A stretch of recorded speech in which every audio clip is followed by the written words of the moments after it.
Good morning and hello from Mayapur ISKCON. আজকে আমাদের এখানে ডে 2। আমরা এখন রেডি হচ্ছি, একটু পরেই আমরা বেরোবো। আজকে এই লোকাল যে সাইট সিইংগুলো আছে ওগুলোই কভার করার প্ল্যান আছে, তো দেখা যাক কতটা কি হয়। So let's start the blog. আমাদের এইবারের ইস্কন ট্রিপের বেস্ট পার্ট হলো এই যে দরজার জাস্ট বাইরে বেরোলেই মেন মন্দির, প্লাস নতুন যে মন্দির হচ্ছে ওটাও। Let me show you.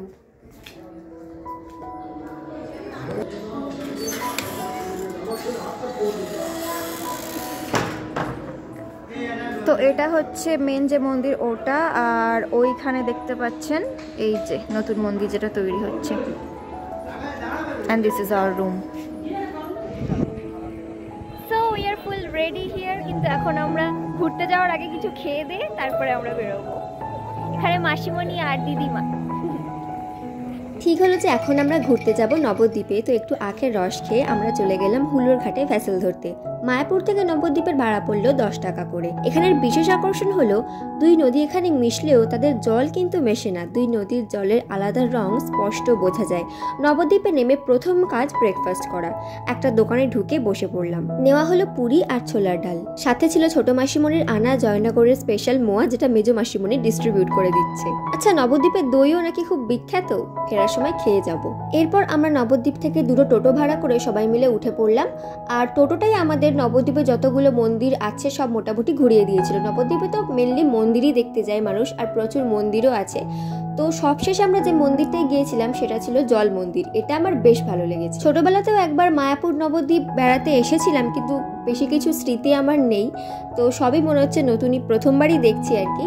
তো এই জল মন্দিরে না প্রচুর হরিণও ছিল, যেগুলোকে আমরা খাবার দিচ্ছিলাম, আর তারা খাচ্ছিলেও বেশ মজা করে। খাবার বলতে ওই ঘাস পাতা আর কি, কিনতে পাওয়া যাচ্ছিল, ওখান থেকে কিনেও খাওয়ানো যেতে পারে আর কি। Hello, high.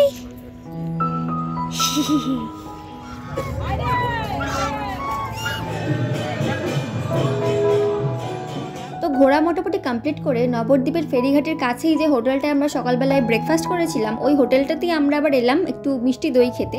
তবে সত্যি বলতে আমার মিষ্টি দইটা খুব একটা ভালো লাগেনি। এরপর আমরা আবার নদী পেরিয়ে মায়াপুর ইস্কন টেম্পলে ফিরে এলাম, আর এখান থেকে খাবার কুপন কালেক্ট করে আমরা চলে গেলাম গদা ভবনে লাঞ্চ করতে। আগের দিন আমরা গীতা ভবনে লাঞ্চ করেছিলাম, তো ঠিক করলাম আজকে আমরা লাঞ্চটা করবো গদা ভবনে।